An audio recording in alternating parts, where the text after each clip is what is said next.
Hello everybody, welcome to my channel. I am an elementary school teacher. I have taught kindergarten for 7 years now. This is my 10th year of teaching. I'm going to talk you through not the only way of teaching writing in kindergarten, but just a strategy that I use. So maybe this might be helpful to you as a parent or as another kindergarten teacher.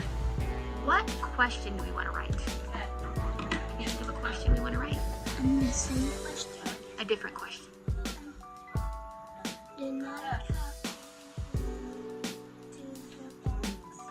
Well, instead of saying did my cat ran to the box, you're going to say did my cat run to the box, okay? So remember, did my cat run to the box? So at this point, the student has chosen their sentence that they want to write. I went ahead and made a line for each word in their sentence. This instills that a sentence is made up of multiple words. This student is now going to have struggle time to go through and try to sound out each word on their own without my help. And if you haven't noticed yet, today we're focused on writing questions. For kindergartners, they don't understand the difference between a question and a statement. That's two different words. Did my cat run to the box? Bless you. I do still try to tap in when I can, when I see mistakes being made. I have already taken the time to model what my expectations are for sentence writing, so at this point I'm now just facilitating. The only time that I'm going to step in is if I notice that they are making errors in the sense of combining two words onto one line. You want them to try to sound out each word on their own and just kind of see what they come up with. Cat. Did my cat. After the student goes through sounding out the sentence for themselves, then we will go back together and try to go through all of the words that they had a hard time spelling. I will definitely praise for anything spelled phonetically correct, but we want to remember that our end goal is to get independent writers, so we want them to really be encouraged to sound out those words as best they can. You're trying to make it so that in this writing time, they're not relying so much on you to give them the answers of spelling. Should I do ran right here? Run. To get to this point of them creating their own sentences, something that I've put in place is we do something called dictated sentences, and that's where I give them a sentence that they need to write, then they write that sentence. So now we're at the point where students know how to create their own sentence. They are trying to make this shift into genre writing, narrative writing, opinion-based writing, and informational writing. This is currently a narrative writing piece. I know one of the biggest concerns is why teach them something that you're going to have to unteach them later. When it comes to writing, as students move from grade level to grade level, they're going to learn all of the different rules to spelling. So as of right now, in kindergarten, we focus on mostly CVC words. These are consonant vowel consonant words like pet, cat, cop, pop, bet. We also try to incorporate those sight words, which now are kind of moving away from sight words to heart words because we're now moving into something called the science of reading. So when it comes to them having to unlearn different things, as they move into the upper grade levels, they're going to learn those rules to the spelling. Right now in kindergarten, the job is to lay down the foundation, get them starting to get into these processes, and then eventually, as they continue to move up through each grade level, everything else will kind of settle itself. All the spelling will be solidified. I say all that to say, for kindergarten, don't stress too much about the spelling of words. If you think about it, back when we were in kindergarten, we weren't even writing sentences like this. Did my cat run to, you have a line right here, to. I will be honest, as a teacher, I do struggle with some of the things that we do, as I don't always deem what we do to be age appropriate for kids, especially when you look at how other countries do it. The box.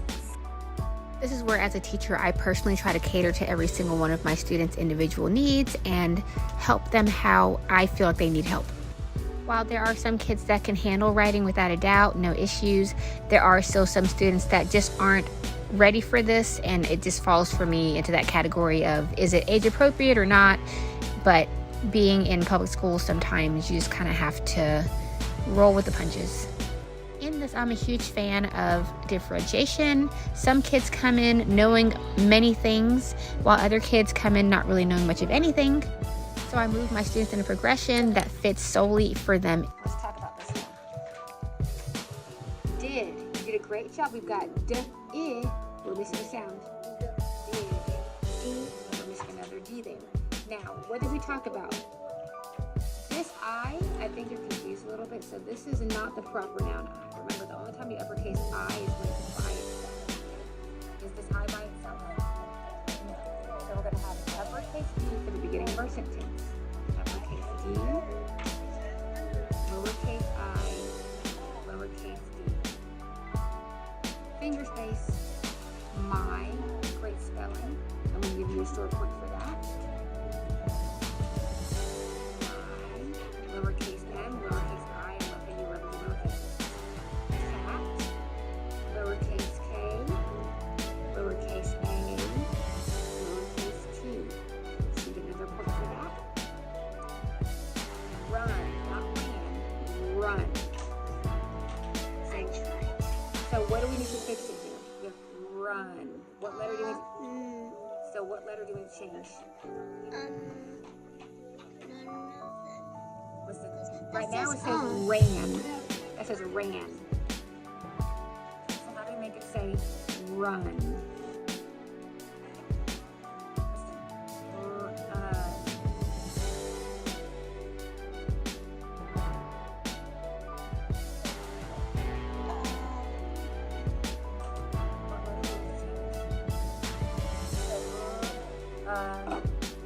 Which one did you change?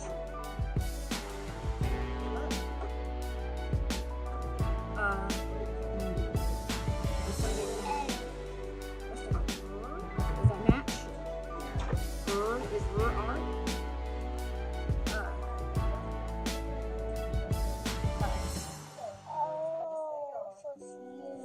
U instead of A. Okay. And then is that correct? Does A make the sound? Yes. So we have to change the A to a U. Did my cat run, finger space? 2, you spelled that correctly, that's another source point. 2, finger space, the, I watched you copy the board.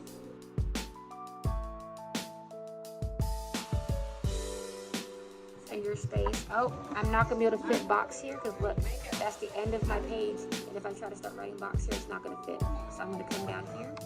I'm going to write box. Your X should be lowercase x. You did spell it correctly though, so I'll do this little S. So that was 1, 2, 3, 4, 5 words. And your punctuation at the end is also correct, so that's another sword point for you. If you remembered your uppercase letter at the beginning, that would be another sword point. So we got to remember the first letter of every sentence always. Now, it's your turn to copy. All the way at the beginning of the line, remember? So this is the part that I do. After we went through proofing their sentence, I like to have them go back and rewrite it correctly by copying my model of what we talked about, so that this reinforces the expected handwriting practices that I'm looking for. Students know that I'm looking for correct capitalization at the beginning of our sentence, punctuation at the end of our sentence, finger space in between each word, correct phonetic spelling, and then nice, neat handwriting. I am a stickler for handwriting because, especially with kindergarten, one of our bigger standards is letter formation and being able to read what they're writing. So it's very important that when students are writing, they're using the lines correctly and sitting those letters on the lines correctly. For my students who don't need as much guidance from me with writing, I typically have letter sheets for them that have the letters that sit on the lines correctly so that they are able to refer back to it to know where those letters should sit. Please also know that this is not a fast process. It does take them a long time to really understand this. For every student, it's going to be different. Just know that sometimes if the process is getting really strenuous, it's okay to walk away and come back to it later. There have been times when I've had to work on one sentence with students across 2 days. I believe that it's very imperative to, once you start that process of a sentence, to go ahead and finish it. No, that was fine. It was fine. That looked really good. Please also note that this is not the only strategy for getting students to write, but this is a strategy that I found that works. Go as close to your finger as possible when you do that finger space. Remember, when we do our finger spaces, we want to try to write as close to our finger as possible. So put that there, and then write your T right there. When it comes to handwriting, the best practice is always to start from the top of the line to the bottom of the line. But I sometimes try not to be so picky, because I know that if I'm trying to instill independent writing, I don't want to nitpick them as they're writing.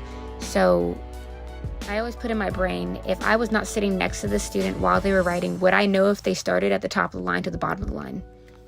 As long as they can get them on the lines with correct letter formation, that's all that really matters. Also keep in mind that the end of your goal for kindergarten is for them to write at least one solid sentence with a subject predicate. We do talk to them about subject predicate, but I always replace that with, the who does what. As I said earlier, we do also jump into genre writing of narrative, informational, and opinion, and those also come with their own set of standards. But it's hard to get them to that point until you can get them to write a good solid sentence.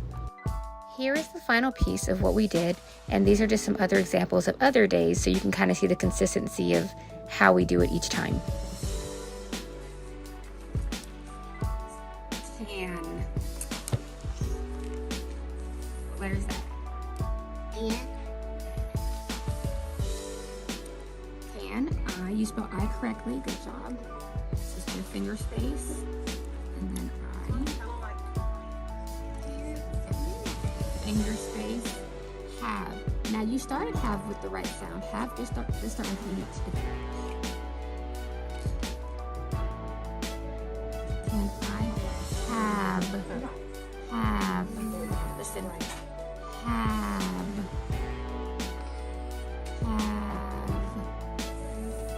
okay, you hear v, but what comes before the v?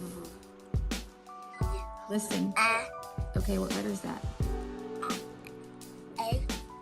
With the student, I stop and I make them tell me the letter, so that way I can ensure that they're connecting the sound and the letter. All right. Have.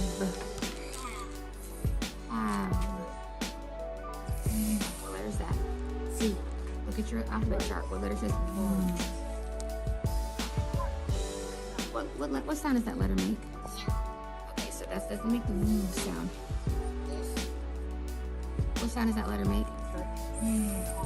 For zebra. What letter is that? B. Just to reiterate, I'm trying to model those things that I want for them to do on their own. So I'm not going to give them the answer, but if I know they're pointing to the wrong answer, I'm going to say, well, think about that. Does that letter make the V sound? No, that makes the Y sound, right? Okay. And I have a, good job, finger space. Finger space, though. Finger space. Dog. Now you spelled dag. That's what that says. That says dag. And you have an uppercase letter here. This is not a proper noun. This is a common noun. So I have a lowercase d. Dog. Dog. Dog.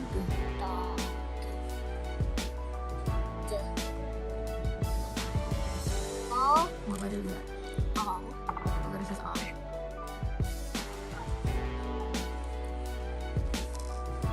What letter is that? Good. And you remember your punctuation. So let's count how many store points you're going to get. You are going to have 1, 2. 3. No, well, this one you spelled wrong, but you have your question mark at the end. So you will have 3. I will give you an extra point because you remember to capitalize your pronoun I. So that'd be 4 store points for you, okay?